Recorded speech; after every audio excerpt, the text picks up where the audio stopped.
સંજેલી અને સિંગવડમાં જે આદિવાસીના પ્રમાણપત્રો બોગસ જાણવા મળ્યું છે એના અનુસંધાનમાં તમામ અમારા આદિવાસી ભાઈ બહેનો આજે કલેક્ટરશ્રીને આવેદનપત્ર આપ્યું છે. રાવત અને રાવળ એમાં બેનો તફાવત છે.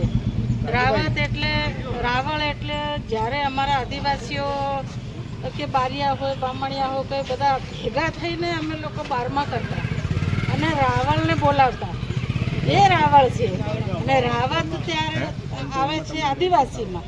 તો આ ડુપ્લિકેટ રાવળમાંથી રાવત બનીને અમારા જે આદિવાસીના અધિકાર પર તરાપ માર્યો છે એમાં જલ્દીમાં જલ્દી એ લોકો સસ્પેન્ડ થાય, એમના ધંધા હોય એ બંધ થાય અને એમની જે નોકરીમાં જે હશે ભાઈઓ એનું બી હમણાં સ્થગિત કરે અને એક તાલુકા સભ્ય છે એનું બી સસ્પેન્ડ થાય સભ્યપદ, એવી અમે બધાએ માંગણી કરી છે.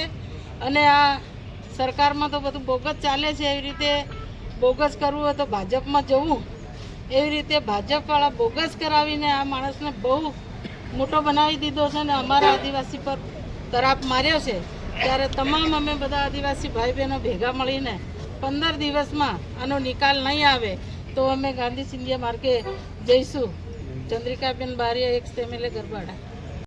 આદિવાસી સમાજના તમામ આગેવાનો ભેગા મળીને કલેક્ટરશ્રીને આવેદનપત્ર આપવા આવ્યા હતા કે સંજેલીની અંદર જે કુટુંબ છે એ મૂળ કુટુંબ લીમખેડાનું છે.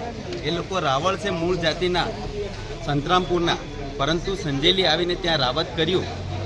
એમની નકલની અંદર જોવામાં આવે તો નકલની અંદર રાવળ જ બોલે છે, પરંતુ બીજા ડોક્યુમેન્ટમાં એ લોકોએ રાવત કર્યું છે.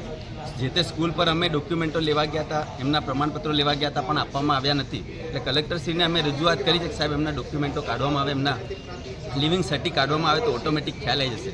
એટલે નકલની અંદર એ લોકોએ રાવળ જ રાખ્યું છે, પણ અન્ય જગ્યાએ એ લોકોએ રાવત કર્યું છે. 6 મેડિકલની અંદર એમના ઘરના છોકરાઓ છે, એક કોન્સ્ટેબલ છે, એક શિક્ષક છે અને આ વ્યક્તિ 2 વર્ષ સરપંચ તરીકે હોદ્દો ભોગવી ચૂક્યો છે અને હમણાં તાલુકા પંચાયત સદસ્ય ચાલુ છે.